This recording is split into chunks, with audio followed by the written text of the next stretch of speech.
Life has a way of changing in an instant. For Sarah Hamilton, billionaire CEO of New Horizons Technologies, that moment came on an ordinary Tuesday afternoon. A delivery truck with failed brakes careened down Madison Avenue, headed straight for her. In those terrifying seconds, a stranger appeared, a man in worn work boots and faded jeans, walking his young daughter home from school. Without hesitation, he lunged forward, pulling Sarah to safety as the truck roared past. He disappeared before she could even thank him, leaving only scraped palms and a daughter's proud smile as proof he existed. But how could a simple act of courage bridge two worlds that were never meant to meet? Before we jump back in, tell us where you're tuning in from. And if this story touches you, make sure you're subscribed, because tomorrow I've saved something extra special for you. The alarm chirped at 5:30, same as every morning. But Michael Connor was already awake. He lay still for a moment, listening to the gentle patter of early autumn rain against the window of their modest Queens apartment. His daughter's latest artwork, scotch-taped to the wall beside his bed, caught his eye. A crayon masterpiece showing him in what looked like a cape, the words, "My Dad the Hero," scrawled across the top in careful 8-year-old handwriting. The shiatsu floor creaked beneath his feet as he made his way to the kitchen, expertly avoiding the spots that might wake Lucy. Their apartment wasn't much, but he'd learned to navigate its quirks like an old friend. Morning light crept through the small window above the sink, illuminating dishes from last night's spaghetti dinner, Lucy's favorite, though they'd had to skip the meatballs this week. The end of the month always required some creative budgeting. Michael started the coffee maker, a weathered hand-me-down from his sister, and began pulling together Lucy's lunch. Peanut butter and honey sandwich, cut diagonally, just the way she liked it. An apple, though he noticed with a frown they were running low on fruit. He'd have to stretch his next paycheck a little further somehow. "Daddy!" Lucy's voice, still, heavy with sleep, made him turn. She stood in the doorway, brown hair wild from sleep, clutching her worn stuffed elephant. "Can I help with breakfast?" His heart squeezed the way it always did when she looked at him like that. Like he was somehow both hero and safe harbor all at once. "Sure can, sweet pea. Want to be in charge of the toast?" They moved around each other in their morning dance, Lucy carefully monitoring the toaster while Michael scrambled eggs. These quiet moments were his favorite, just the two of them in their little kitchen, the rest of the world still waking up outside. "Dad," Lucy spoke through a mouthful of eggs, "Jenny's having a birthday party next weekend. Her mum said I can come." She pushed the invitation across the table, a bright pink paper that made Michael's stomach tighten. Birthday parties meant presents, and presents weren't in the budget this month. "We'll see, honey. Let me check the schedule, okay?" He tried to keep his voice light, hating the way her shoulders slumped slightly. Single parenthood was a constant. Balance between what he wanted to give her and what he could actually manage. After breakfast, they fell into their usual routine. Lucy dressed herself, mismatched socks and all, while Michael packed her backpack and his work bag. Construction site managers needed to be on site early, which meant Lucy would spend an hour in before school care. Another expense that ate into their budget, but there wasn't much choice. "Did you finish your math homework?" he asked, helping her with her raincoat. "Mostly." Lucy twisted her mouth to the side. "The fractions are hard. We'll look at it together tonight, okay? Maybe we can make it fun with pizza slices." The suggestion earned him a giggle, and he felt that familiar surge of gratitude. Despite everything, the tight budget, the long hours, the constant worry, they had this. They had each other. The rain had settled into a fine mist as they made their way down the street. Lucy splashed in every puddle she could find, her yellow rain boots adding spots of brightness to the grey morning. Michael adjusted his grip on his worn umbrella, making sure it covered her more than him. "Look, Dad." Lucy pointed to a construction site they passed every morning. "They're building it so tall." "Sure are." Michael smiled, recognizing the telltale signs of union work, good benefits, better pay, the kind of job he'd been trying to land for months. His current position paid the bills mostly, but without much room for extras. like birthday presents or emergency savings. They reached the school just as other parents were arriving, luxury SUVs and hybrid cars pulling up to the curb. Michael felt the familiar pang of being the odd one out, his work boots and weathered jacket a stark contrast to the business suits and designer bags. But Lucy didn't seem to notice or care, giving him a fierce hug before racing off to join her friends. "Love you, Dad," she called over her shoulder. "Love you too, sweet pea," he replied, watching until she disappeared through the double doors. Then he turned toward the subway station, adjusting his tool belt in his bag. Another day of work awaited, another day of trying to build something solid for his daughter's future, one careful step at a time. Sarah Hamilton stood at the floor-to-ceiling windows of her penthouse office, watching Manhattan sparkle 40 stories below. Dawn painted the sky in shades of amber and rose, but she'd been here for hours already. Sleep was a luxury she'd learned to minimize years ago, back when she was transforming New Horizons from a struggling startup into a tech empire. The Forbes magazine on her desk caught her eye. Her own image staring back at her, carefully composed in a steel-grey suit. "The woman who revolutionized AI," the headline declared. She resisted the urge to turn it face down. The media loved crafting narratives about her. The ice queen of tech, the woman who'd never married, the brilliant but ruthless CEO. Sometimes she wondered if any of them had ever bothered to look past the headlines. "Ms. Hamilton." Her assistant's voice came through the intercom. "The board members are gathering for the 8 o'clock meeting." "Thank you, James." She straightened her silk blouse, checking her reflection in the window. Perfect posture, not a hair out of place. Her mother's voice echoed in her memory. "If they're going to stare anyway, give them something worth looking at." The boardroom fell silent as she entered. 12 men and 2 women watching her cross to the head of the table. The smell of expensive cologne and coffee filled the air, along with something else. Tension. She'd learned to sense it years ago, like a shark detecting blood in the water. "Good morning," she began, sliding into her chair. "I trust everyone's had time to review the quarterly projections." Marcus Chen, her chief financial officer, cleared his throat.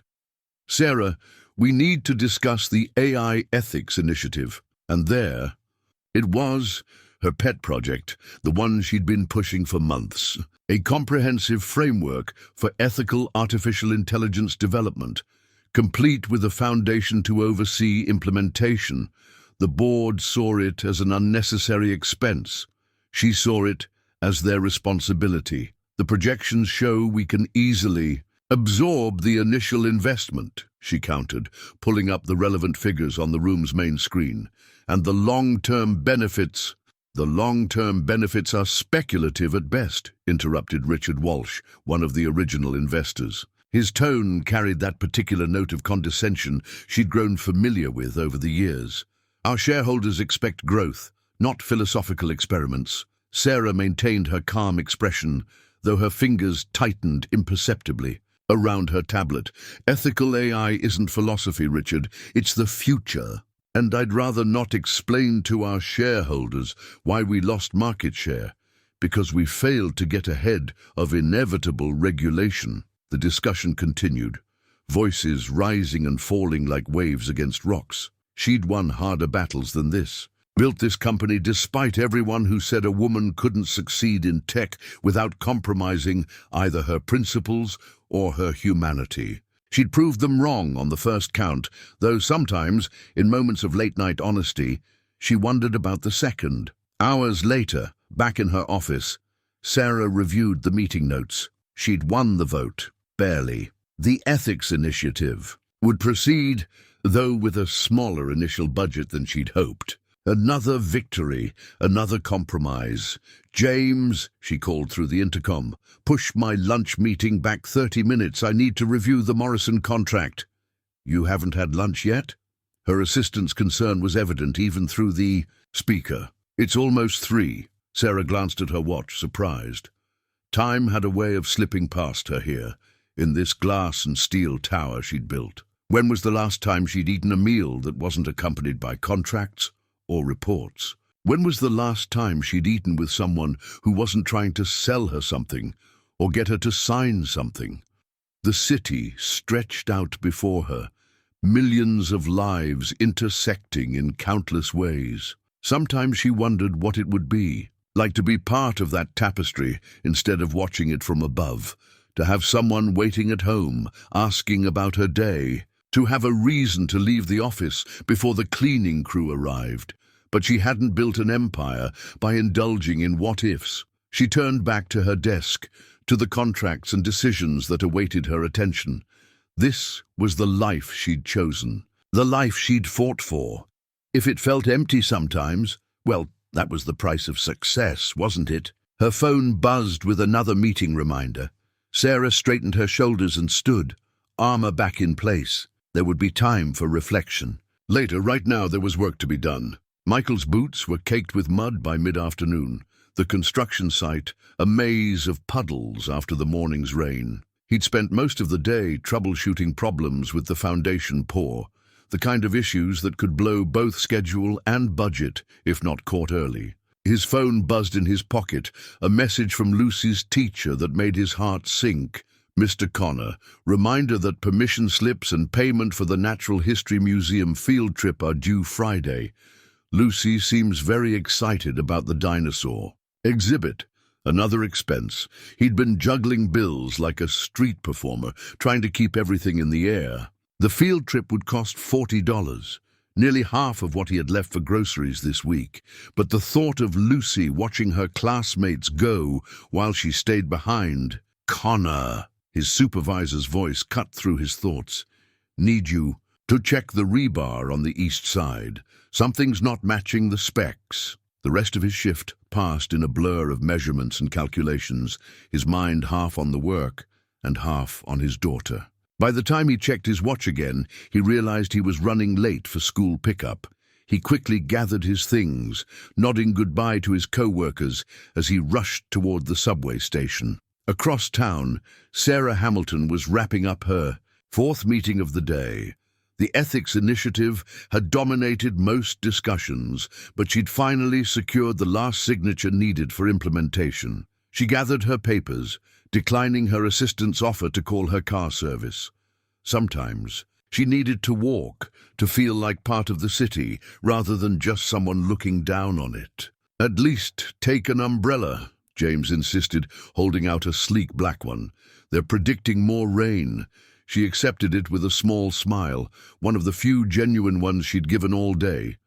The air outside was heavy with approaching storms, the kind of afternoon where the city seemed to hold its breath. Sarah checked her phone as she walked, responding to emails with one hand, her heels clicking against the wet sidewalk. Meanwhile, Michael jogged up the school steps, finding Lucy waiting with her teacher, Ms. Rodriguez. The girl's face lit up when she saw him, but her teacher's expression was concerned. "Mr. Connor, could we chat for a moment?" Ms. Rodriguez gestured to the side while Lucy gathered her things. "Lucy's been doing wonderfully in class, but I noticed she hasn't been participating in art club lately." Michael's throat tightened. The art club fees had been another casualty of their tight budget. "We're taking a break," he managed, "trying some different activities." Miss Rodriguez's kind eyes saw too much. "We do have scholarship options. Lucy, honey, ready to go?" he called, cutting off the conversation. His daughter bounced over, proudly holding up a paper. "Look what I drew in class today." It was another picture of him, this time in what looked like a construction worker's outfit, with a cape added. "Ms. Rodriguez says I'm getting better at perspectives." "It's beautiful, sweet pea." He tucked it carefully into his bag. "We better hurry if we want to beat the rain." They were halfway home when the first drops began to fall. Michael shifted, their shared umbrella to cover Lucy better, his own shoulder getting damp. They took their usual route down Madison Avenue, Lucy chattering about her day when the sound of screeching tires cut through the afternoon air. Michael saw it before he fully processed what was happening. A delivery truck careening down the street, its horn blaring. The driver was frantically pumping the brakes, but the wet roads offered no grip. And there, stepping off the curb, was a woman in a business suit, her attention on her phone. Time seemed to slow. Later, he wouldn't be able to explain exactly what he'd been thinking. There was no thought, really, just action. He pushed Lucy safely back onto the sidewalk and lunged forward, wrapping his arms around the stranger's waist and pulling her back just as the truck roared past, close enough that he felt the wind of its passage. They tumbled backward, his body taking the brunt of the fall. The woman, dark hair, expensive perfume, lay partially across him, both of them breathing hard. His palms stung where they'd scraped against the concrete. "Dad," Lucy's voice was high with worry. "Dad, are you okay?" He sat up carefully, helping the woman do the same. She turned to face him, her expression a mix of shock and something else, something that made him suddenly very aware of his muddy work clothes and rough appearance. "Aggie, thank you," she began, but he was already standing, checking himself for injuries. A crowd was starting to gather, phones appearing to record the scene. "Come on, Lucy," he said, reaching for his daughter's hand. "We need to get home." "But sir, wait!" The woman called after him, but he was already moving, guiding Lucy through the growing crowd.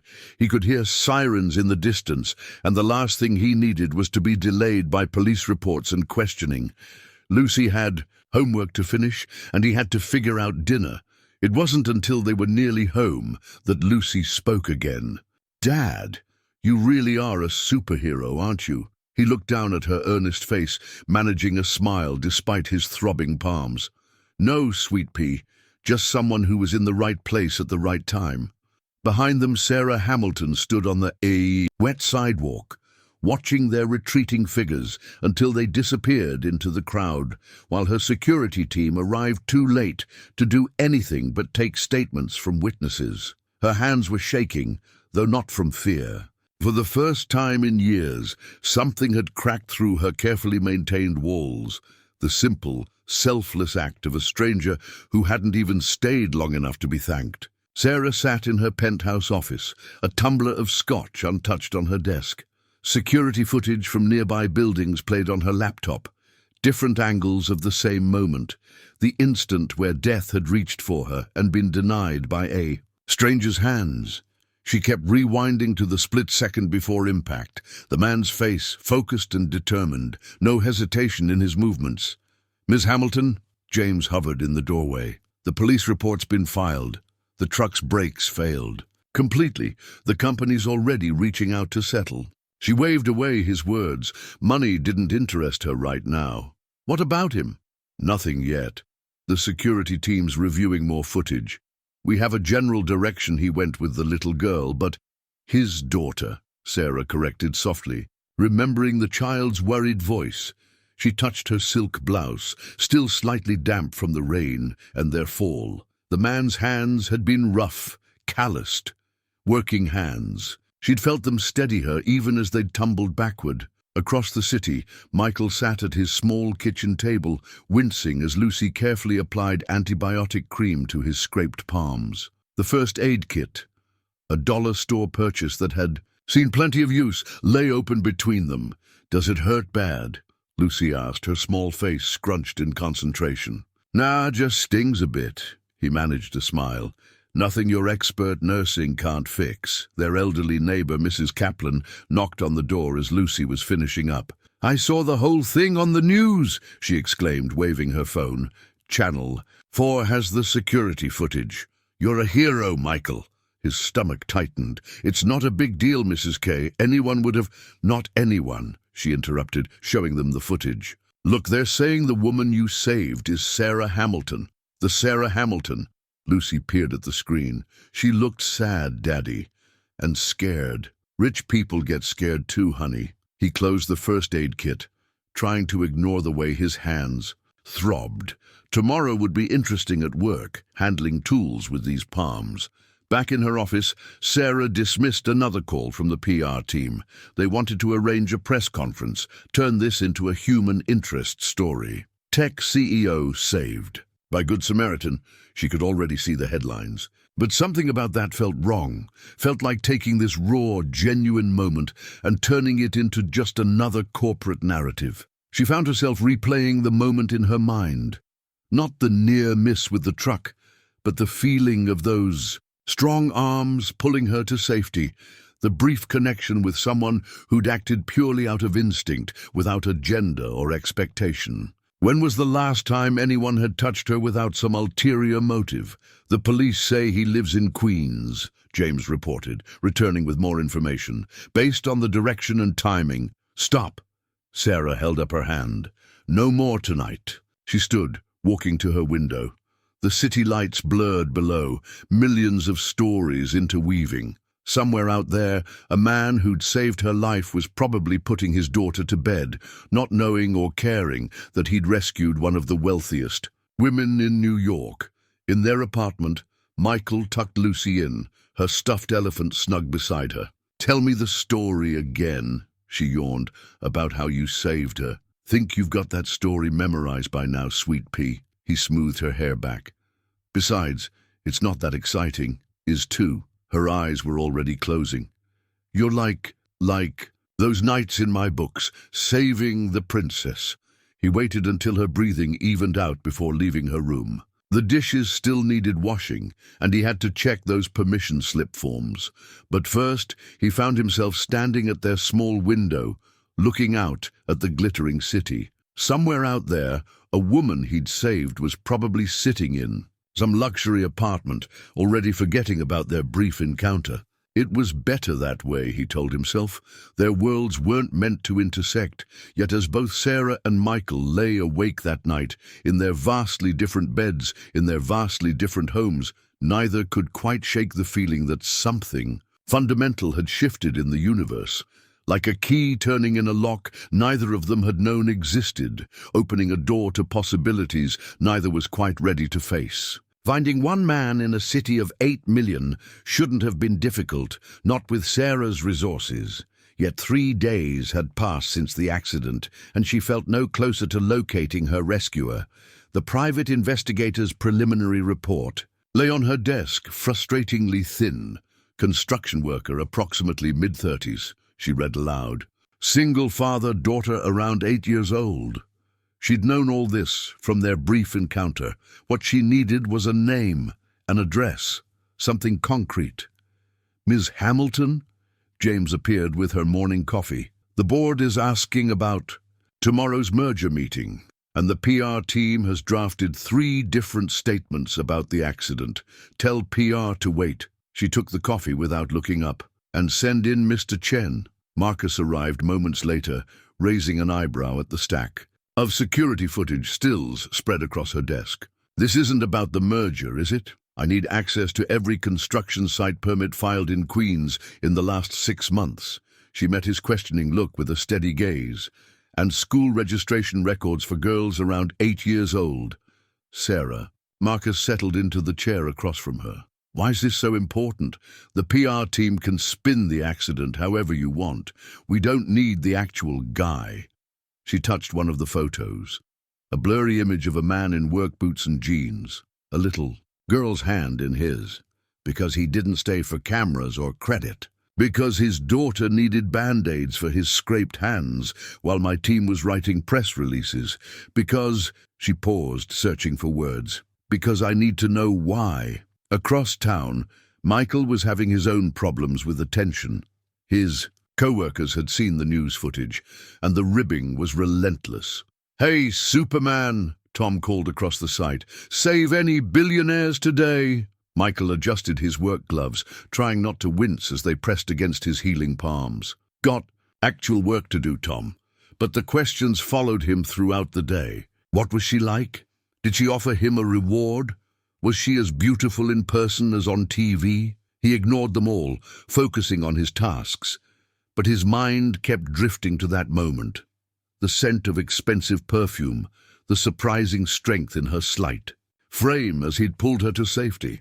In her office, Sarah's investigation was finally bearing fruit. "PS 183, James reported, setting down a new file. "It's the only school in the radius that matches our timeline. They had a student check out early that day, a Lucy Connor." Connor. Sarah tested the name. It felt right somehow. "Father is Michael Connor, 38, former military, Army Corps of Engineers, currently employed as a site manager for Bradford Construction. James paused. There's more. He's been applying for union positions, better-paying jobs. No success yet. Sarah studied the DMV photo included in the file, the same strong features she remembered, but here he was smiling slightly, his eyes kind, a far cry from the polished corporate headshots she was used to reviewing. He's working. Today, James added quietly, the Bradford site on 47th. She stood before she could second-guess herself. Cancel my afternoon. Sarah, Marcus warned from the doorway. The merger meeting can wait. She gathered her coat. Some things are more important. The construction site was a maze of equipment and activity.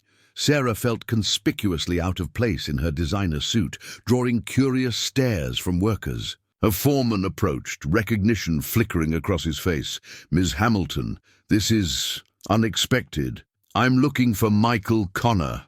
The foreman's expression shifted. Mike's up on level 3, but...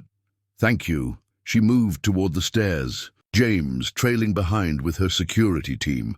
Up on the 3rd floor, Michael was checking support beam alignments when he heard the murmur of voices, the sudden quiet that meant something unusual was happening. He turned and felt the world tilt slightly. There she was, looking somehow both perfectly at home and completely out of place among the raw concrete and steel. Their eyes met across the space, and for a moment, neither moved. Mr. Connor, she said finally, her voice carrying clearly, despite the construction noise. I believe I owe you a thank you. He was acutely aware of his dusty clothes, the protective gear, the curious stares of his co-workers. No thanks needed, ma'am. Just did what anyone would do, but they didn't. She took a step forward. You did, and you didn't even stay long. Enough for me to buy you a coffee. There was something in her tone, a hint of humor, maybe even vulnerability, that made him really look at her. Beyond the expensive clothes and careful makeup, he saw something familiar. Loneliness, carefully, hidden behind a polished exterior. I'm more of a diner coffee guy anyway, he found himself saying. A smile touched her lips. I know a great diner in Queens. If you're free for lunch. Behind her, James raised an eyebrow. Behind him, his co-workers were barely concealing their interest.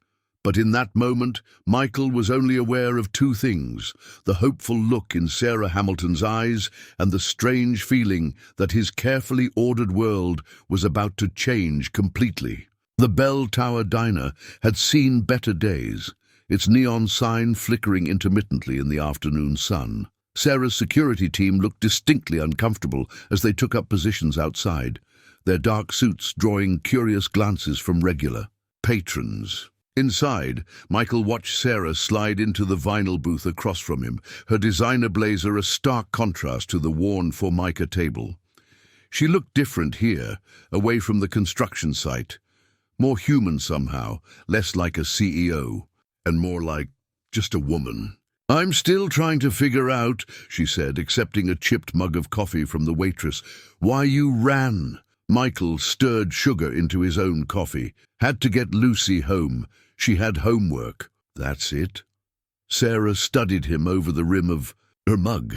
Most people would have stayed for the cameras, the attention, the potential rewards. Most people haven't had to explain to an 8-year-old why some things matter more than money. He met her gaze steadily. Lucy's teacher was telling me about art club scholarships right before everything happened. Didn't feel right to profit from doing what any decent person would do. Something flickered in Sarah's eyes. Respect, maybe, or understanding. Tell me about her, Lucy. And somehow, despite himself, Michael did. He told Sarah about Lucy's artwork, her passion for dinosaurs, her mismatched socks and endless questions, about reading together before bed, about their morning routines, about the way she saw wonder in everything. She sounds remarkable, Sarah said softly when he paused. Like her father, Michael felt heat rise to his face. Just trying my best. Not always sure it's enough. It is. Her response was immediate, certain. Trust me. I know what it looks like when someone's giving less than their best. I see it every day in the corporate world, people going through motions, doing the minimum. What you're doing, that's something else entirely. The waitress returned, and Sarah found herself ordering a grilled cheese sandwich, something she hadn't eaten in years. Michael got the meatloaf special, and for a while they ate in comfortable silence. "Dad!" A familiar voice broke through the diner's quiet. Lucy stood by their table, still in her school uniform, eyes wide as she recognized Sarah. "You're the lady Dad saved." Michael started to rise. "Lucy, what are you?" "Early dismissal," came Mrs. Kaplan's voice from behind Lucy. "I was bringing her home when we saw you through the window." The elderly neighbor's eyes sparkled with barely concealed delight at the scene before her. Sarah surprised everyone by sliding over in her booth. "Would you like to join us, Lucy? I was just hearing about your amazing artwork." Lucy didn't hesitate, climbing in beside Sarah while Mrs. Kaplan made her excuses with a knowing smile. "Did Dad show you my drawing of him as a superhero?" "Not yet," Sarah replied, and Michael was struck by how natural she seemed with Lucy, no trace of the corporate CEO present. "But I'd love to see it." Lucy pulled her ever-present sketchbook from her backpack, and soon the table was covered with drawings. Sarah listened intently as Lucy explained each one, asking questions that showed genuine interest rather than polite obligation. "And this one," Lucy said, pointing to a particularly detailed piece, "is for the art show, if I can go." Michael felt the familiar tightness in his chest, but before he could speak, Lucy continued, "It's okay if I can't, Dad. I know it's expensive." Sarah looked between them, something unreadable in her expression. "You know," she said carefully, "New Horizons has an educational outreach program. We sponsor arts education in schools across the city." "Ms. Hamilton," Michael started. "Sarah," she corrected. "And this isn't charity, Michael. It's investment in talent. Lucy, would you like to tell me more about your art show?" As Lucy enthusiastically launched into details, Michael watched them together, his daughter and this woman who'd stepped out of her world into his. Sarah caught his eye over Lucy's head, and something passed between them, an understanding that transcended their different circumstances. The afternoon light was fading when they finally left the diner, Lucy clutching a napkin on which Sarah had written her personal number. "For art emergencies," she'd said with a wink that made Lucy giggle.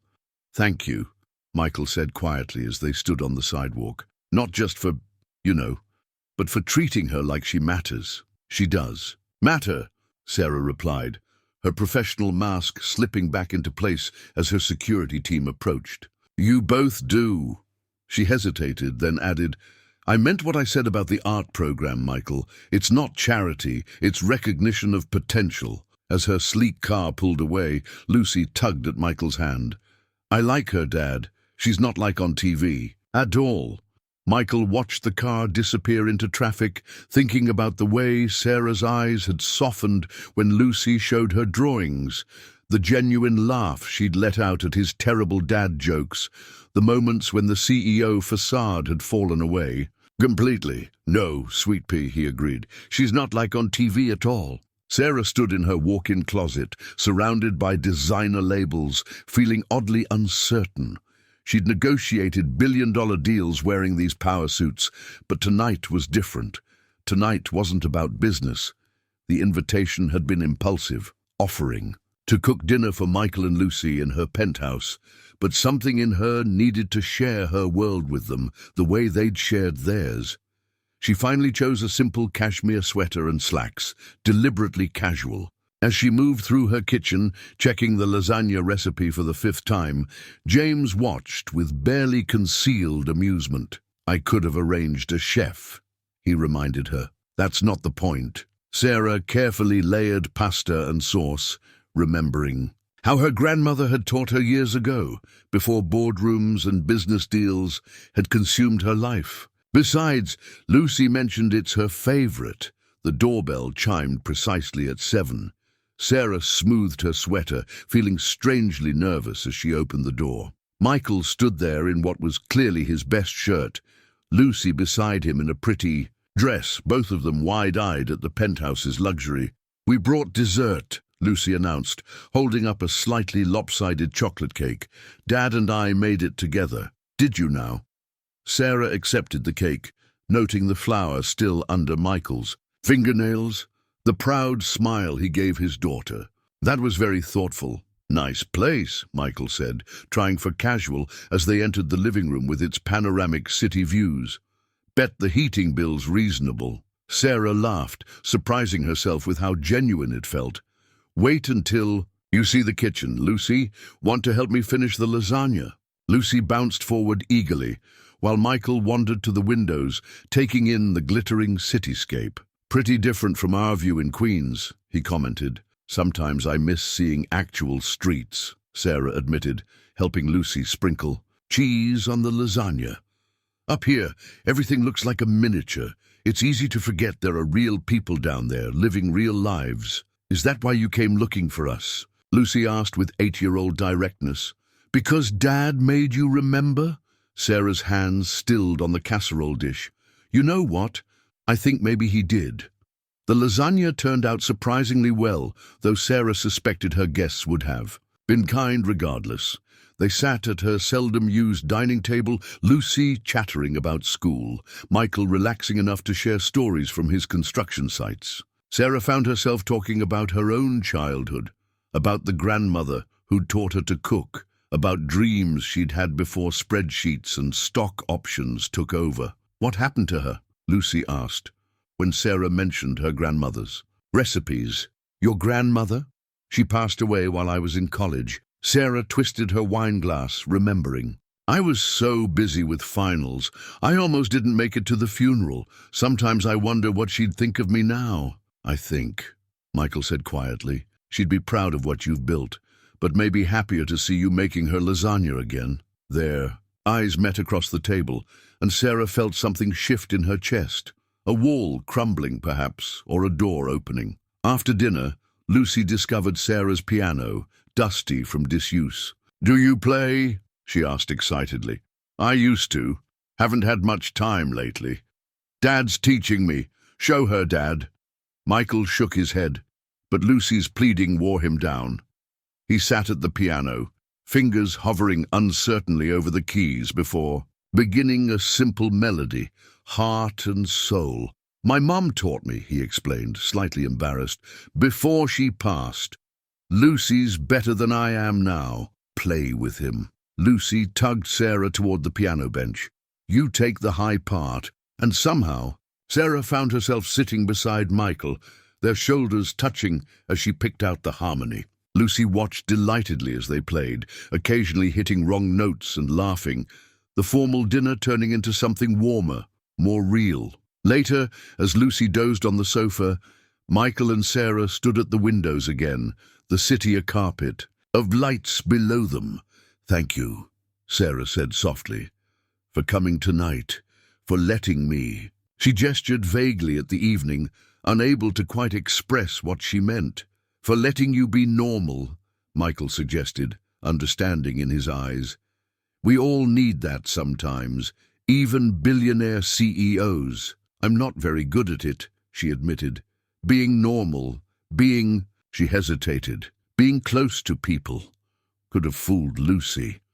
Michael glanced at his sleeping daughter. "She hasn't stopped talking about you since the diner. The mysterious lady who likes her art and makes good lasagna. High praise indeed." Sarah smiled, then sobered. "Michael, about the art program." "I know," he interrupted gently. "It's a real program. I checked, and I filled out the application for Lucy." Sarah's heart lifted. "You did?" "Yeah, well." He shrugged, but his eyes were warm.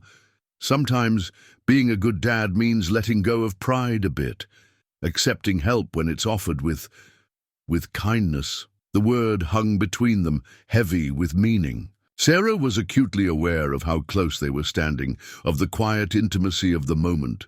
A small snore from Lucy broke the tension, making them both laugh softly. "I should get her home," Michael said reluctantly. "Of course." Sarah walked them to the door, where Michael carefully lifted his sleeping daughter.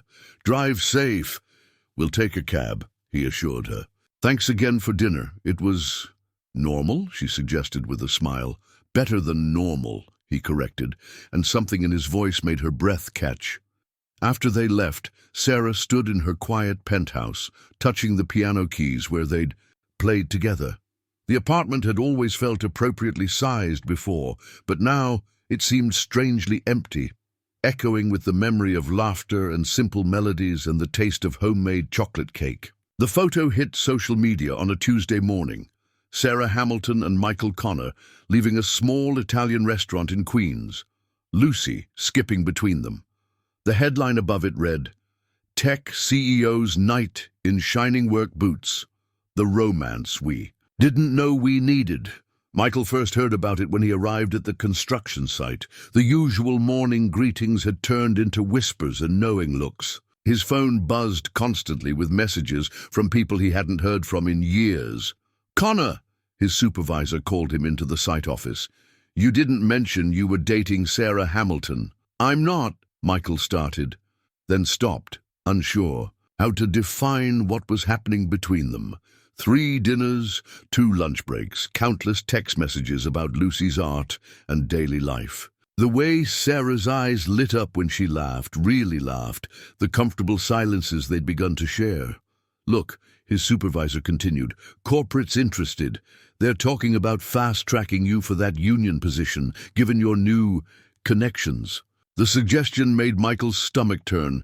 "I want that job because I've earned it, not because of who I know." Across town, Sarah was facing her own barrage of questions. The board had called an emergency meeting, ostensibly about quarterly projections, but the agenda quickly derailed. "The stock price is responding positively," Marcus reported, pulling up charts. "The public loves the story, self-made billionaire and working-class hero. It's like a movie." "This isn't a PR campaign," Sarah said sharply. "These are real people's lives." "Exactly why we need to manage this carefully," Richard Walsh interjected. "Your image affects shareholder confidence. Dating a construction worker—" "His name is Michael Connor," Sarah interrupted, her voice cutting through the boardroom. "Former Army Corps of Engineers, and my personal life is not up for committee review." The real impact hit home when Lucy came home from school in tears. Michael found her curled up with Mrs. Kaplan, who'd picked her up early. "The other kids saw the pictures," Mrs. Kaplan explained gently. "Some of them weren't very kind. They said Sarah's only being nice to us because of publicity," Lucy sniffled. "That she doesn't really care about my art. That you're just her charity case." Michael felt something twist in his chest. Pain and anger and protective instinct all mixed together. He pulled Lucy into his arms, feeling her small body shake with sobs. "Hey, sweet pea, look at me." He waited until she met his eyes. "Remember when Sarah came to your art club exhibition last week? When she spent an hour asking about your techniques and colors?" Lucy nodded. "She didn't know anyone was taking pictures then. She came because she wanted to see your work. Because she cares about you." He wiped her tears with his thumb. "The newspapers, the pictures, that's all just noise. What matters is what we know is real." His phone buzzed. Sarah calling. He almost didn't answer, some part of him wanting to protect Lucy from more exposure. But Lucy reached for the phone herself. "Sarah?" Her voice was still wobbly. "Did you see what they're saying about us?"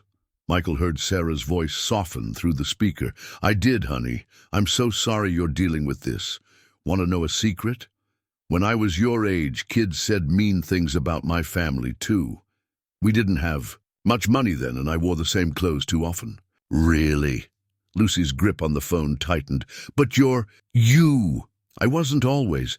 And you know what? Those kids who were mean, they didn't matter in the end. What mattered were the people who saw me for who I really was. Like you see me, Lucy. Not as the CEO, just as Sarah." Michael watched his daughter's face transform, tears giving way to a small smile. Sarah was still talking. Something about a special art project they could work on together, but Michael was caught in the realization of how seamlessly she'd become part of their lives. How naturally she knew exactly what Lucy needed to hear. Later that night, after Lucy was asleep, he texted Sarah, "Thank you. for being real with her. With us, her response came quickly. Always. The rest of the world can think what they want. We know what's true. He stared at those words for a long time, thinking about truth and perception, about the stories people tell and the reality behind them. Outside his window, the city sparkled with its usual indifference to personal dramas. Somewhere out there, Sarah was probably in her penthouse dealing with board members and PR teams, but she'd taken the time to heal an 8-year-old's heart, to remind her what really mattered. Maybe that was the story the newspapers should be telling. Sarah found herself doing something she hadn't done in years, standing in front of her closet, second-guessing her outfit choices. The invitation had come from Michael, surprising her during their daily good morning text exchange. "Lucy's at a sleepover Saturday. Would you like to see a movie? Just us, just us." The words made her stomach flutter in a way that multi-million-dollar deals never did. She finally chose a soft sweater and jeans, clothes that wouldn't draw attention. "That," said Sarah rather than CEO.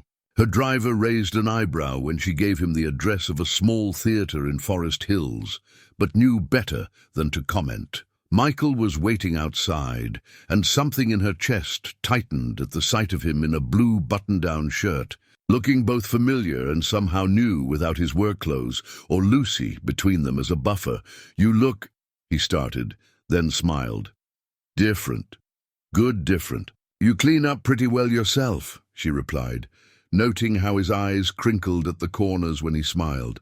"So, what are we seeing?" He held up tickets to a revival showing of Casablanca. "Mrs. Kaplan mentioned you'd never seen it. Seemed like something that needed fixing." The theater was nearly empty, just a few other couples scattered in the darkness. Sarah felt Michael's arm brush against hers on their shared armrest, neither of them pulling away. On screen, Humphrey Bogart and Ingrid Bergman played out their doomed romance, but Sarah found herself more aware of Michael's presence, of the warmth of him beside her. "You know," he whispered during a quiet moment, "Lucy asked me if this was a date." Sarah's heart skipped. "What did you tell her?" "Told her I'd let you know how it goes." His hand found hers in the dark, fingers intertwining. "Naturally. Any thoughts so far?" She squeezed his hand, words unnecessary. After the movie, neither wanted the evening to end. They found themselves walking through a small park, the autumn air crisp around them. Sarah had forgotten how nice it was to just walk somewhere, to not be rushing between meetings or surrounded by security. "Lucy's art teacher called today," Michael said, as they paused by a fountain. "Said she's flourishing in the program. He hesitated. "I can't thank you enough for that opportunity."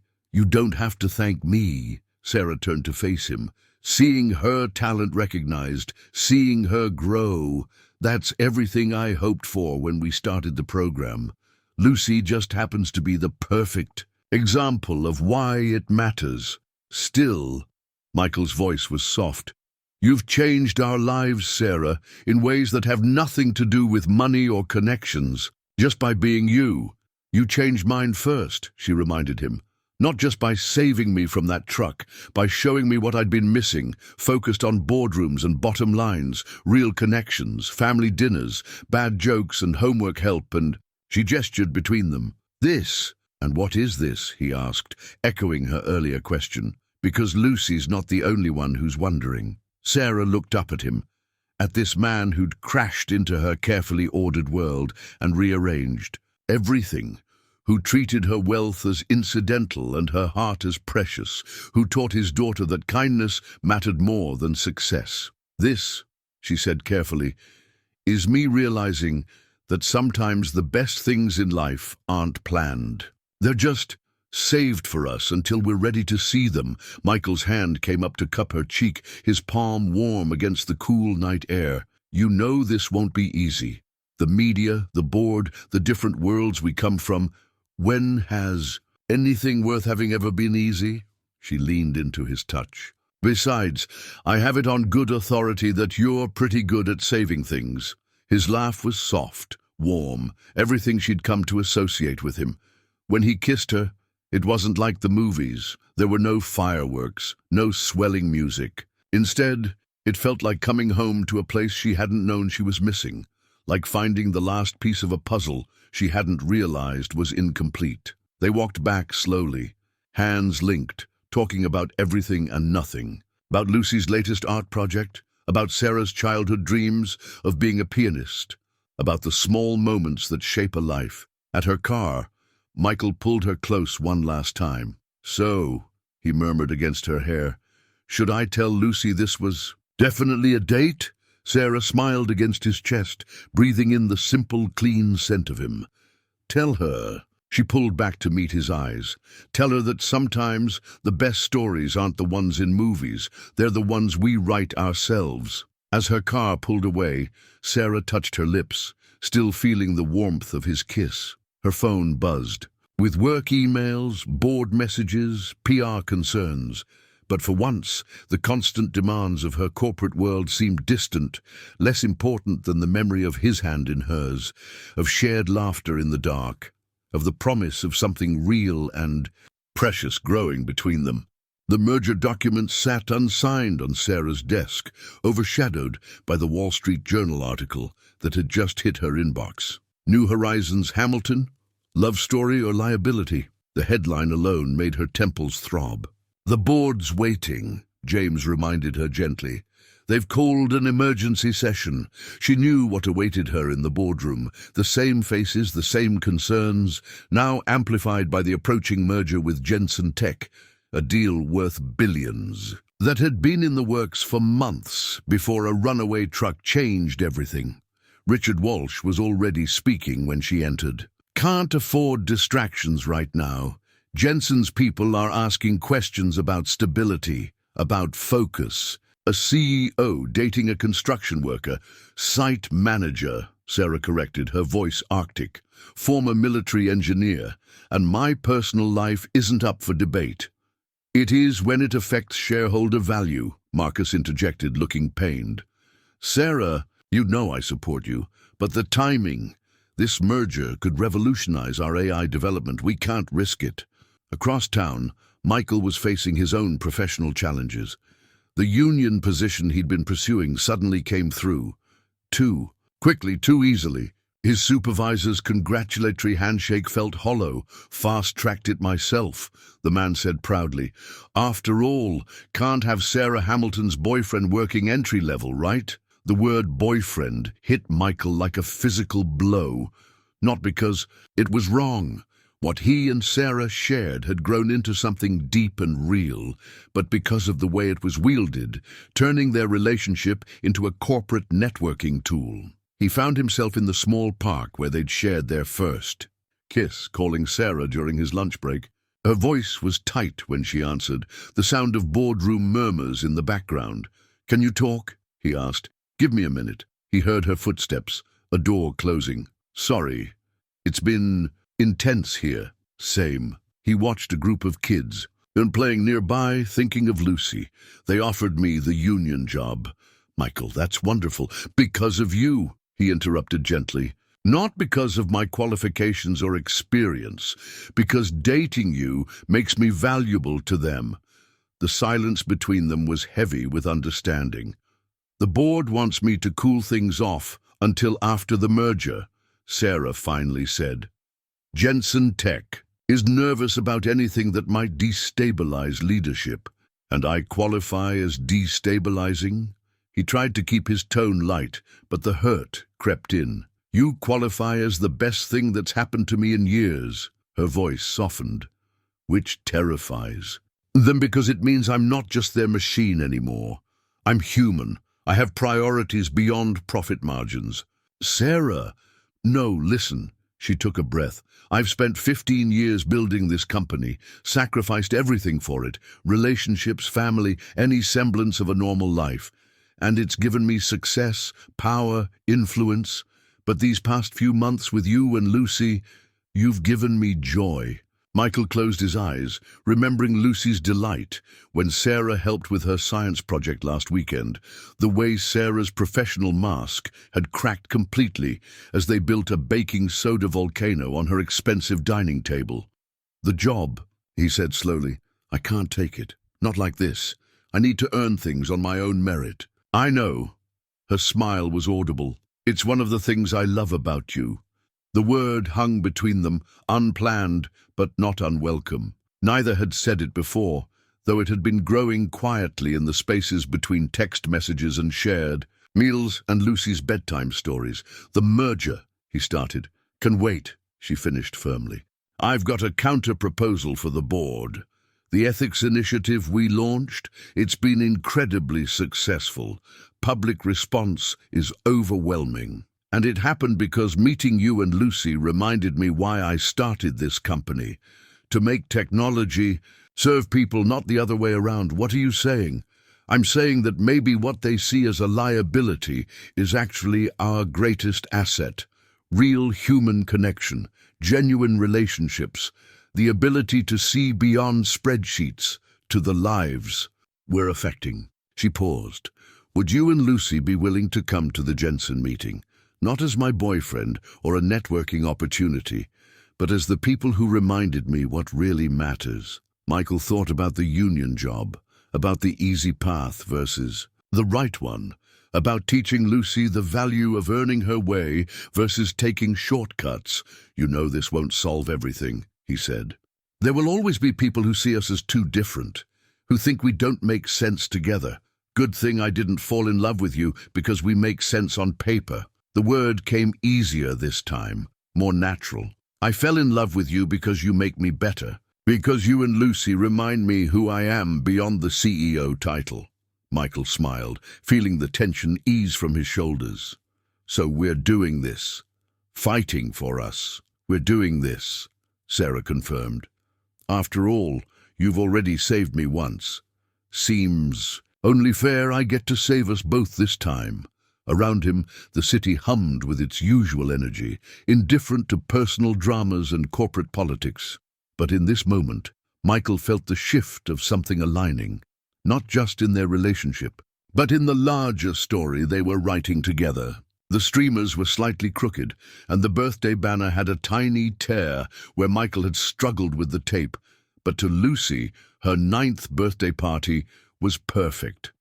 Sarah had insisted on hosting it in their apartment rather than her penthouse. It's her home, Michael. That matters. And now their small living room was filled with the controlled chaos of excited third graders. Sarah moved through the space with surprising ease, her designer clothes replaced by jeans and a t-shirt that matched the party's art theme. She helped supervise the crafting station where kids were creating their own comic books, somehow managing to keep paint off the furniture while making each child feel like their artistic vision was revolutionary. She's good with them, Mrs. Kaplan observed, helping Michael arrange cupcakes. Natural. Michael watched as Sarah demonstrated a watercolor technique, her laugh mixing with the children's. Yeah, she is. The doorbell rang, and Michael's chest tightened as he opened it. Amanda, his ex-wife, stood there with a wrapped present and a carefully neutral expression. Sorry I'm late, she said, stepping inside. Her eyes swept the room, taking in the decorations, the activities, and finally landing on Sarah. So, this is her? Amanda, Michael started, but Lucy had already spotted her mother. Mom! She ran over, paint-stained hands carefully held away from her party dress, a gift from Sarah that matched the art supplies she'd received. You came! Come see what Sarah taught me about shading. Amanda allowed herself to be pulled toward the craft table, where Sarah straightened, something flickering behind her professional smile. You must be Amanda. Lucy's told me so much about you. The two women regarded each other, years of Lucy's life stretching between them. Amanda, who'd left when the responsibility of parenthood proved too heavy. Sarah, who'd stepped into their lives and embraced not just Michael, but his daughter. With open arms. Has she? Amanda's voice was cool. She's certainly told me about you, the billionaire CEO who saved my daughter's art career. Mom, Lucy protested, sensing the tension. Sarah didn't just help with art. She helps with math, too. And she makes the best lasagna, just like her grandmother taught her. Something shifted in Amanda's expression. Surprise, perhaps, at hearing domestic details about the woman she'd probably only read about in newspapers. Sarah knelt to Lucy's level. "Honey, why don't you show your mom the comic book you're working on? The one about the brave knight and his daughter?" As Lucy led her mother to her creation, Michael touched Sarah's arm. "You okay?" She leaned into him slightly. "Shouldn't I be asking you that?" Before he could answer, Lucy's voice rang out. "Can we do cake now? Please?" The cake was another joint creation. Sarah's baking precision combined with Michael and Lucy's. Enthusiastic if messy decorating. 9 candles flickered as they sang, Lucy's face glowing with more than just candlelight. "Make a wish, sweet pea," Michael said. Lucy closed her eyes, took a deep breath, and blew. Then, to everyone's surprise, she burst into tears. The adults froze, but Sarah moved first, reaching Lucy before either of her parents. "Hey, what's wrong? We can relight the candles if you want another wish." Lucy shook her head, tears still falling. "I didn't need another wish. This one's already coming true." She looked between her father and Sarah, then at her mother. "I wished for a real family, not just pieces of one." The room went quiet, even the other children sensing the weight of the moment. Amanda's face softened, real pain flickering across it. "Oh, honey," she said softly, "you've always had a real family. Sometimes families just look different than we expect. Like how Sarah's not trying to be my mom," Lucy sniffled. "But she loves me anyway?" Sarah's breath caught. She met Amanda's eyes over Lucy's head, seeing understanding dawn there. "Exactly like that," Amanda agreed. "And how I'll always be your mom, even if I'm not here every day." Michael watched the 3 women in his daughter's life. Her mother, who was learning to be present in the ways she could. Sarah, who loved without trying to replace.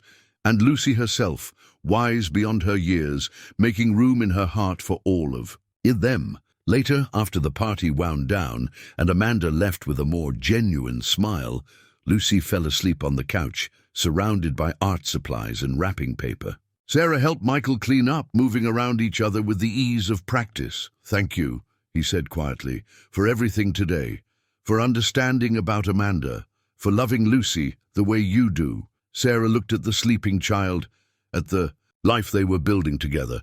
"You know, I always thought family was something you were born into, but maybe it's something you build, one birthday party and messy art project at a time." Michael pulled her close, breathing in the scent of birthday cake and paint and home. "Speaking of building things, Lucy's comic book? The brave knight had a princess too, one who chose to stay." Sarah smiled against his chest. "Smart kid you've got there." "Smart family," he corrected. "All the pieces included." The tabloid headline screamed across every newsstand in the city.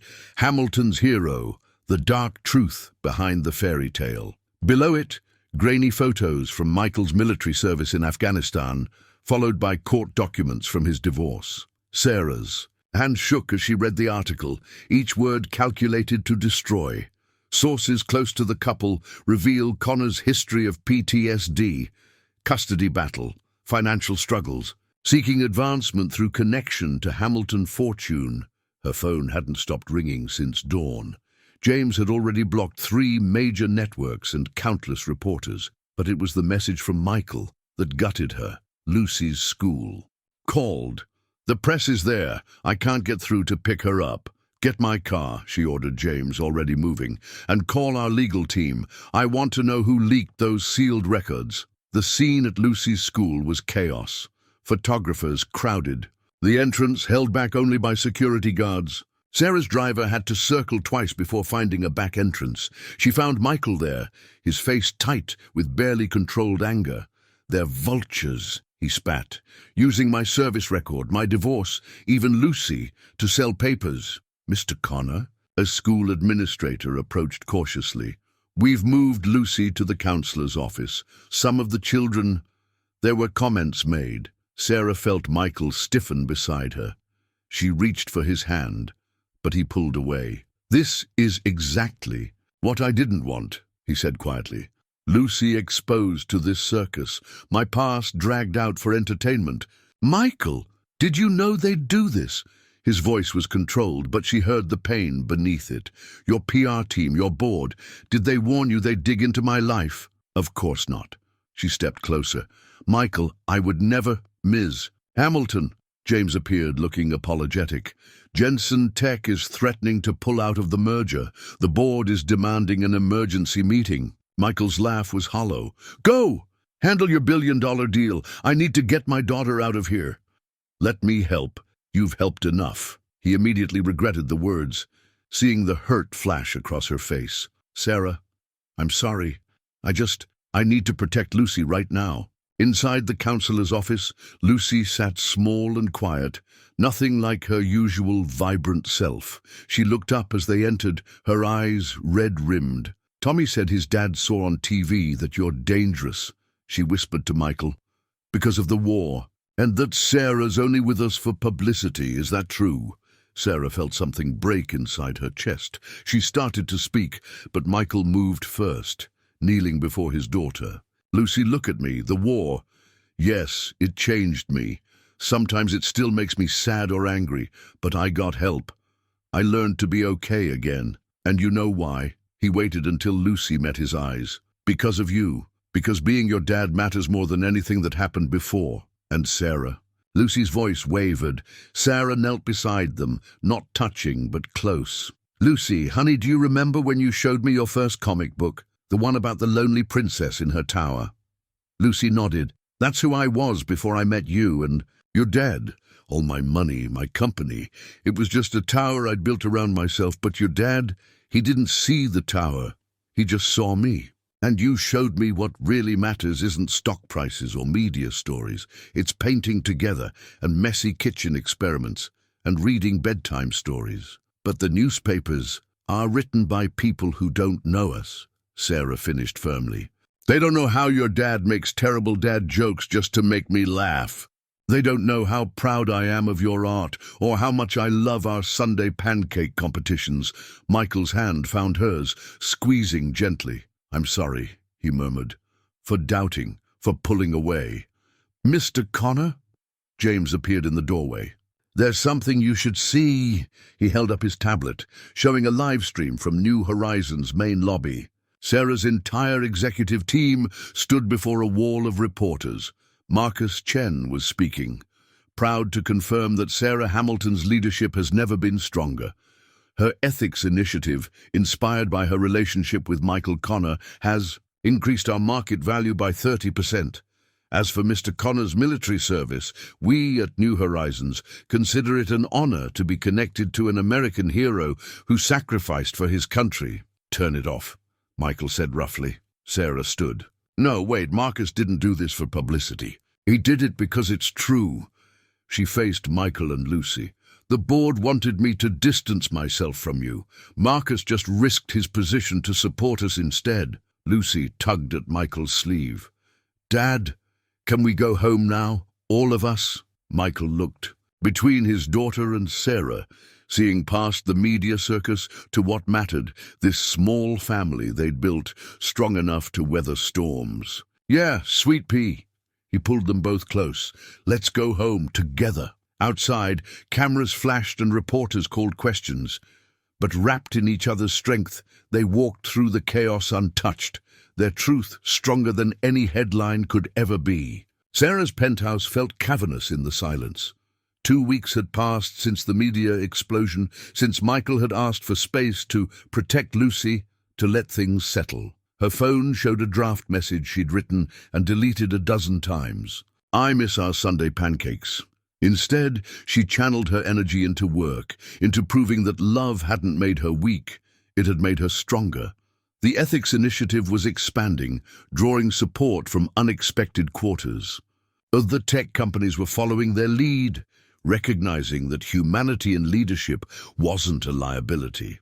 But at night, alone in her pristine kitchen, she found herself looking at the chocolate smudges Lucy had left on her cookbook, at the slightly crooked refrigerator art that neither she nor her housekeeper had the heart to straighten.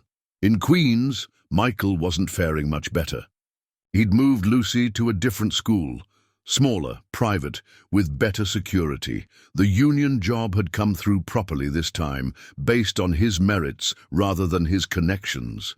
Everything should have felt like progress, but Lucy's new art hung listless on the walls, missing the enthusiasm Sarah's encouragement had inspired. She didn't ask for help with math anymore, though Michael knew she struggled. One night, he found her reading alone, the space beside her on the bed conspicuously empty where Sarah used to sit during story time. "Dad?" Lucy's voice was small in the darkness. "Did we break up with Sarah because of me, because of what the kids at school said?" Michael sat heavily on her bed. "No, sweet pea, sometimes grown-ups need to figure things out. To make sure we're doing what's best for everyone. But who decides what's best?" Lucy clutched her stuffed elephant, a gift from Sarah, tighter. "Because this doesn't feel best at all." His phone buzzed, another message from his PTSD support group leader. He'd started attending meetings again, not because the old shadows were returning, but because he needed to remember who he was beyond the headlines. "Your father's service record," the group leader had said, "it's not a shame to hide. It's part of who you are, like Sarah's success is part of her. The question is, are you letting fear of exposure control your future?" Across town, Sarah sat in a coffee shop, not their usual diner, but a small place where she could be anonymous. A young mother struggled with a stroller nearby, and Sarah automatically stood to help, remembering how she'd learned to navigate narrow spaces with Lucy's art supplies. "Thank you," the mother sighed. "Sometimes it feels impossible doing everything alone." Sarah smiled, the words hitting home. "Sometimes the strongest thing we can do is let people help us." That evening, she found herself in front of her piano, playing the simple melody Michael had taught her. Heart and soul drifted through the empty apartment, and she remembered Lucy's delighted face when they'd played together, Michael's warm presence beside her on the bench. Her phone lit up with a text from Marcus. "Board meeting tomorrow. Jensen Tech wants to move forward. They say your handling of the media crisis showed genuine leadership." She stared at the message, understanding slowly dawning. All this time she'd thought showing humanity would make her seem weak. Instead, it had made her company more relatable, more trustworthy. The ethics initiative wasn't succeeding despite her relationship with Michael and Lucy. It was succeeding because of it. In Queens, Michael stood at his window looking toward Manhattan. Lucy's latest art project lay unfinished on the table. A family portrait with a conspicuous blank space where she'd started to draw Sarah. His phone showed Sarah's contact photo, the three of them at Lucy's birthday, faces smeared with cake frosting, laughing. His thumb hovered over the delete button, part of his getting space plan. Instead, he found himself opening their last text exchange. The messages sat there, unsent thoughts spanning 2 weeks of silence. Lucy got an A on her math test. She used the tricks you taught her. "The diner's not the same without you." "I understand now. You never tried to fix us. You just loved us as we were." In her penthouse, Sarah's fingers stilled on the piano keys. She picked up her phone, finally letting herself type the words she'd been holding back. "I'm not good at being normal. But with you and Lucy, I never had to be. You let me be myself, CEO and bedtime story reader, businesswoman and terrible pancake flipper. I miss that. I miss us." In 2 different parts of the city, 2 people who had found family in unexpected places stared at unsent messages, both learning that sometimes the bravest thing isn't walking away to protect those you love. It's walking back to them, scars and headlines and all.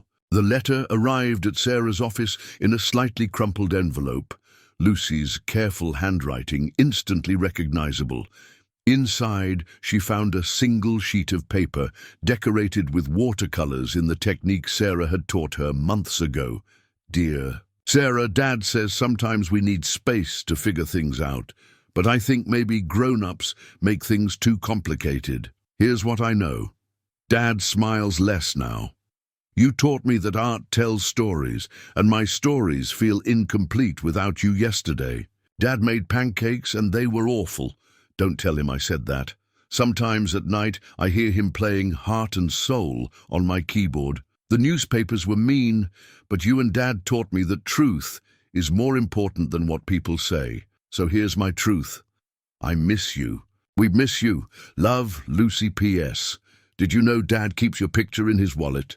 He thinks I don't know. Sarah pressed her hand to her mouth, feeling tears threaten. Through her office window, she could see the spot where Michael had first pulled her from the truck's path. Such a simple act of courage. Why had they let fear make them forget that courage now?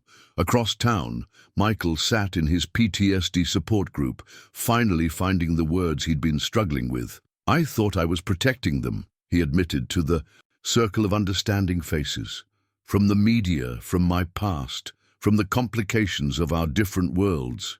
But maybe I was just protecting myself from being vulnerable, from letting someone see all of me, the soldier, the father, the man still figuring things out.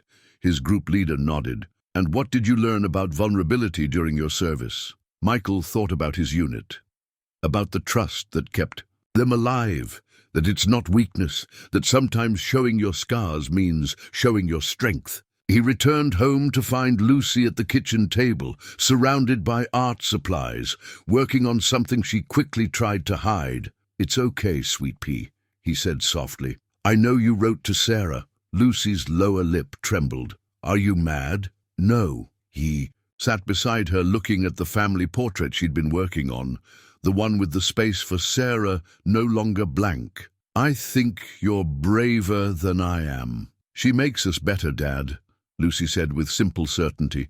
Not because she's rich or famous, because she loves us, the real us. In her penthouse, Sarah stood before her board of directors, Lucy's letter burning in her pocket like a talisman. The Jensen merger is secure, she announced. Not because we distanced ourselves from controversy, but because we faced it with authenticity. Our stock prices are up, public trust is at an all-time high, and the ethics initiative has become an industry standard. She took a deep breath. But more importantly, I've learned something about leadership. It's not about being untouchable. It's about being human enough to connect, brave enough to be vulnerable, and strong enough to love without fear of what others might say. Richard Walsh shifted uncomfortably. Sarah, while your personal growth is admirable, it's not personal growth, she interrupted. It's revolutionary corporate philosophy. We've been running companies like machines, forgetting they're made of people, real people, with real lives and real hearts. She looked around the table, meeting each eye. I'm not asking permission to love Michael Connor. I'm telling you that loving him and his daughter has made me a better CEO, because they remind me why we do this, not for profit margins, but for the lives we can impact. That evening, Michael stood in the small park where they'd shared their first kiss. Lucy's hand was warm in his, her letter to Sarah carefully folded in his pocket. She'd shown it to him before sending it, proud of her honesty. Dad, Lucy pointed toward the park entrance. Look. Sarah stood there, silhouetted against the setting sun. She looked different somehow, softer, but also stronger, more real. They moved toward each other slowly, the space between them heavy with unsaid words. Lucy broke first, running to wrap her arms around Sarah's waist. You got my letter? Sarah knelt, holding Lucy close. I did. And you're right. Grown-ups do make things too complicated sometimes. She looked up at Michael, seeing in his eyes the same understanding that had been growing in her heart, that love isn't about protecting people from your truth, but about trusting them with it. I miss your awful pancakes, she said softly. Michael laughed, the sound breaking the last of the tension. I miss your perfect ones. I miss us, Lucy declared, still wrapped in Sarah's embrace. All of us. The setting sun painted the park in shades of gold, three shadows merging into one as Michael pulled them both close. Around them, the city hummed with its usual energy, indifferent to their small moment of healing. But in that quiet space, something broken began to mend. Not into what it had been before, but into something stronger, tested by fire and found unbreakable. The bench where they sat was the same one where they'd shared their first kiss, but they were different now, tempered by challenges, stronger in their certainty. Lucy had fallen asleep between them, her head on Sarah's lap, feet across Michael's, knees, as if determined even in sleep to keep them connected. "I went back to my support group," Michael said quietly, watching the last rays of sunset paint the sky. "Not because things got bad, but because I needed to remember something." Sarah's fingers gently stroked Lucy's hair, a gesture so natural it made his heart ache. What was that? That healing isn't linear, that every step forward might come with a step back, but that doesn't make the journey less worth taking. He turned to face her. "I pushed you away because I thought I was protecting Lucy, protecting you, but I was really just falling back into old patterns, trying to handle everything alone. And I let you," Sarah admitted, "because part of me still believed I didn't deserve this, that somehow my success, my position, made me unworthy of real connection." She smiled softly. Lucy's letter. She saw right through all our adult complications, didn't she? "She gets that from her mother," Michael said, then paused, surprised by his own ease in mentioning Amanda, the ability to cut through pretense. "But she learned something else from you, Sarah, something I'm only just understanding myself." "What's that?" "That love isn't about being perfect. It's about being real." He touched Lucy's worn sneaker, then Sarah's elegant hand where it rested. On his daughter's hair. These past weeks, everything looked right on paper. Lucy's new school, my promotion, your company's success. But nothing felt right. Because what makes things right isn't circumstances. It's connection. Sarah's free hand found his. "I told the board today that loving you and Lucy has made me a better CEO. Not because it looks good in the press, but because it reminds me why success matters. To make life better for real people, real families." Lucy stirred slightly, murmuring something about pancakes in her sleep. They both smiled, the simple domestic reference holding more meaning now. "I kept your picture," Michael confessed, "in my wallet." Lucy noticed. She notices everything. "I kept Lucy's art on my fridge. My housekeeper tried to straighten it once and I nearly fired her." Sarah's laugh was soft, remembering. "I kept the chocolate smudges in my cookbook too, and every morning I'd look at your empty coffee mug in my cupboard and think about textures." Textures. How your hands feel when you're teaching Lucy piano. The way her hair smells after a bath. The sound of both of you laughing in my kitchen. All these little sensory memories that make a life real. She squeezed his hand. "I have everything anyone could want, but without those textures, it's just empty space." A cool breeze rustled the trees, and Lucy snuggled closer in her sleep. Michael shrugged off his jacket, laying it over her. "Move in with me," Sarah said suddenly. Michael blinked. "What?" "Not to the penthouse, unless you want to, but somewhere new. Somewhere that's ours, with space for Lucy's art and your awful pancakes and my attempts at being normal." She turned to face him fully. "I'm not afraid anymore, Michael, of the press, of the board, of being vulnerable. I'm only afraid of missing more moments like this." He studied her face in the gathering dusk. This powerful woman who'd learned to be soft without losing her strength, who loved his daughter with such natural grace, who'd seen past his defenses to the man he really was. "The media will have a field day," he warned, but his smile gave him away. "Let them. We'll be too busy building a life to notice." She glanced down at Lucy. "Besides, I think someone's been planning this longer than we have." Michael followed, her gaze to Lucy's sketchbook, fallen open beside them.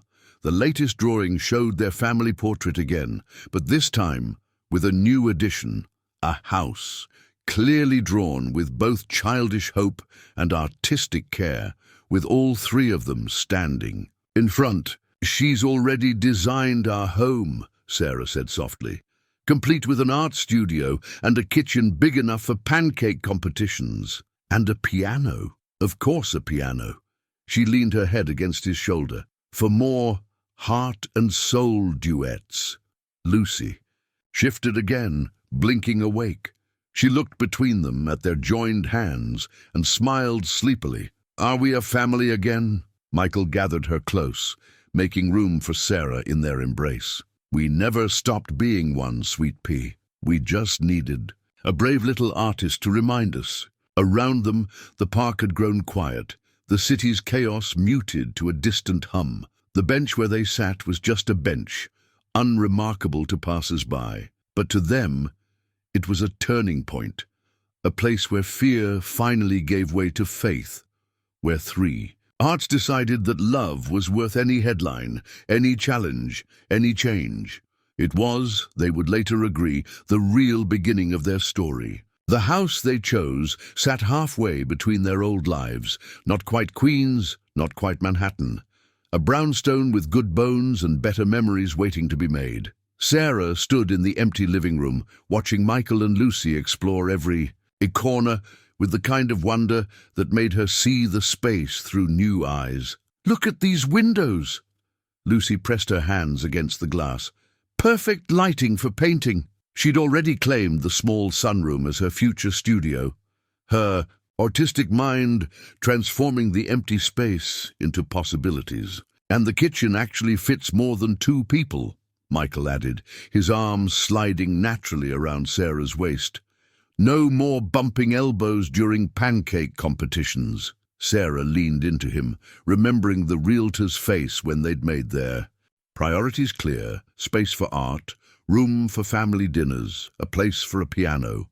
Not the usual requests from a tech CEO, but then nothing about them had ever been usual. The moving days blended together, Sarah's minimalist furniture looking somehow right next to Michael's worn leather armchair, Lucy's art supplies finding homes in unexpected corners. They hired professionals for the heavy lifting, but some things they insisted on doing themselves.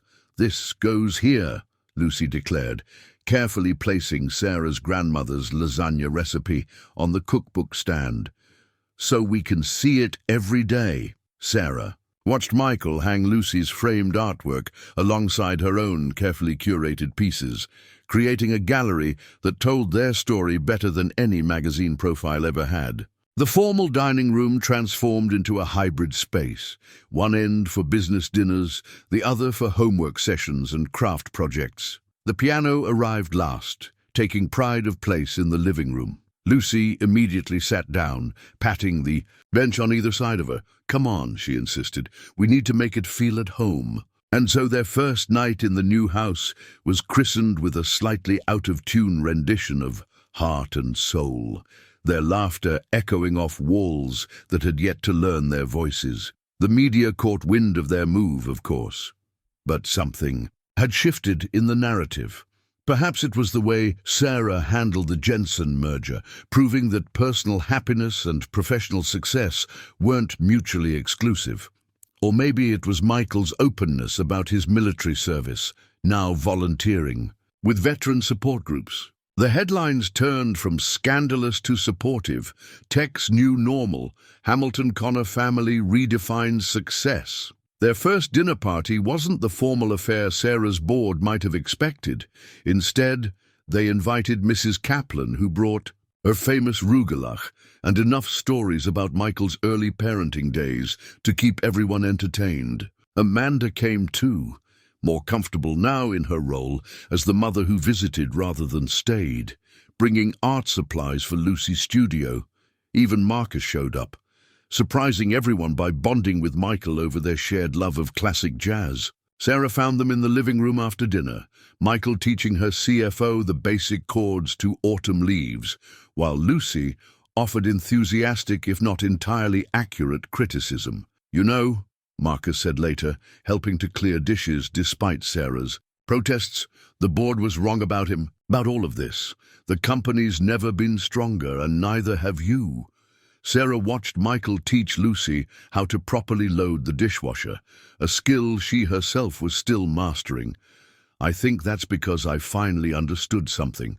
Strength isn't about being untouchable, it's about choosing what to hold on to." The night of Lucy's first art show at her new school, their worlds merged completely. Sarah's executive team sat alongside Michael's construction crew. Amanda chatted with Mrs. Kaplan, and Lucy proudly showed off her latest works to anyone who would listen. Her centerpiece was a triptych, 3 panels showing their journey. The first depicted the moment of rescue, painted from imagination and story. The second showed their separation, figures standing apart but connected by invisible threads. The third panel, the largest, showed their new home, filled with light and color and life. "She's talented," Amanda said softly, standing beside Sarah, "and happy. Thank you for that." "I should be thanking you," Sarah replied, "for trusting me with them." Michael found them later as Lucy was explaining her artistic process to an impressed gallery owner Sarah might or might not have invited. "Look at her," he said proudly, "completely in her element." Sarah took his hand, wedding ring still new enough to make her smile at its touch. "Look at us all." The gallery lights caught the gold of their rings, the silver threading through Michael's temples, the bright colors of Lucy's art. Outside, the city continued its eternal rhythm, but in here, they had created their own world. One, where love bridged all gaps, where family meant more than blood, where happiness wasn't about what you had, but who you chose to share it with. "Dad, Sarah," Lucy called, "come explain about the truck, the part where you saved each other." They moved together toward their daughter, neither of them bothering to correct her version of events. After all, she was right. They had saved each other in all the ways that mattered, and they would continue to do so, one day, one moment, one shared joy at a time. 1 year later, the autumn light streamed through the sunroom windows, catching the edges of Lucy's latest artwork, a piece commissioned by New Horizons for their new ethics initiative wing. At 10 years old, she'd become something of a celebrity in the tech world's art scene. Though she remained remarkably unfazed by the attention. "It's about connection," she explained to the documentary crew filming her process. "How technology should bring people together, not keep them apart." She glanced at Sarah, who stood in the doorway watching proudly. "Like how a billionaire and a construction worker can become a family," the interviewer smiled. "You make it sound simple." "That's because grown-ups complicated everything," Lucy replied with the wisdom of someone who'd watched love conquer headlines. "The simple truth is, they saved each other.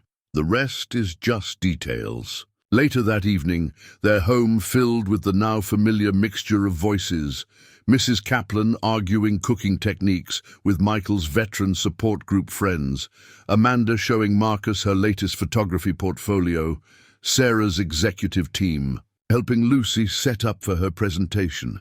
"Still can't believe you're letting a 10-year-old redesign your corporate logo," Michael teased, sliding his arms around Sarah's waist as they watched from the kitchen doorway. "Says the man who let her redesign his entire construction company's branding," Sarah countered, leaning back against him.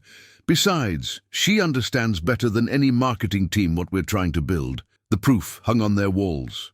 Lucy's, art chronicling their journey from that first moment of rescue to their wedding day, each piece capturing not just images, but feelings. The latest edition showed their family at the Veterans Center, where Michael now spent weekends counseling others.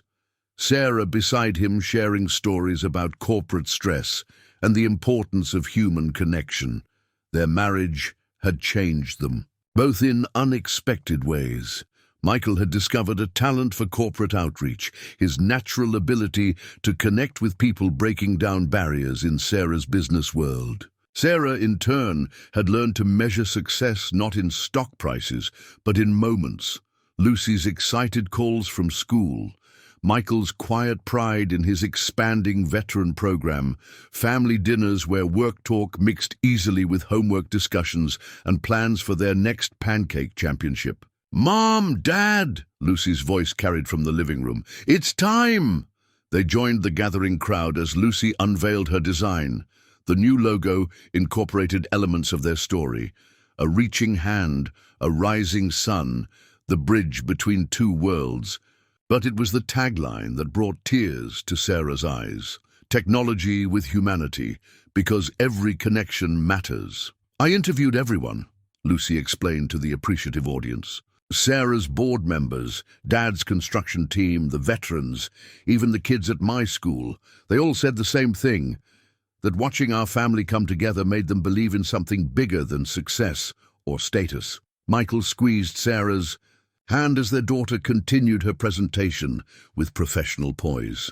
"Remember when we thought we needed to protect her from all this?" Sarah smiled, remembering their fears, their brief separation, their journey to understanding. Turns out she was protecting us all along, protecting what mattered. The evening wound down slowly, guests reluctant to leave the warm atmosphere of their home. Finally, it was just the three of them, sharing their nightly ritual of hot chocolate and conversation. "Did I do okay?" Lucy asked, chocolate mustache betraying her attempt at sophistication. "You did amazing, sweet pea," Michael assured her. "You always do." Sarah watched them, her CEO mind finally quiet, her heart full. The media still followed their story, but now they told a different tale. How a moment of crisis had transformed into a lifetime of purpose. How a fairy tale had become something better, something real. "What are you thinking?" Michael asked softly. Sarah looked around their home, at Lucy's art supplies scattered across priceless furniture, at Michael's work boots next to her designer heels, at the piano where they still played heart and soul. "On quiet evenings, I'm thinking about texture," she said, "about how the best lives aren't the ones that look perfect from the outside. They're the ones that feel right on the inside." Lucy, half asleep between them, mumbled, "Like our pancakes." They laughed softly, understanding her meaning. Life, like their Sunday breakfast competitions, wasn't about perfection. It was about showing up, making messes, learning together, and finding joy in the simple act of being family. Outside, the city lights twinkled like stars, a reminder of where they'd started. But here, in the warm circle of their living room, they had everything they needed. Not a fairy tale ending, but something far better, a real one, with all its beautiful, complicated, perfectly imperfect textures.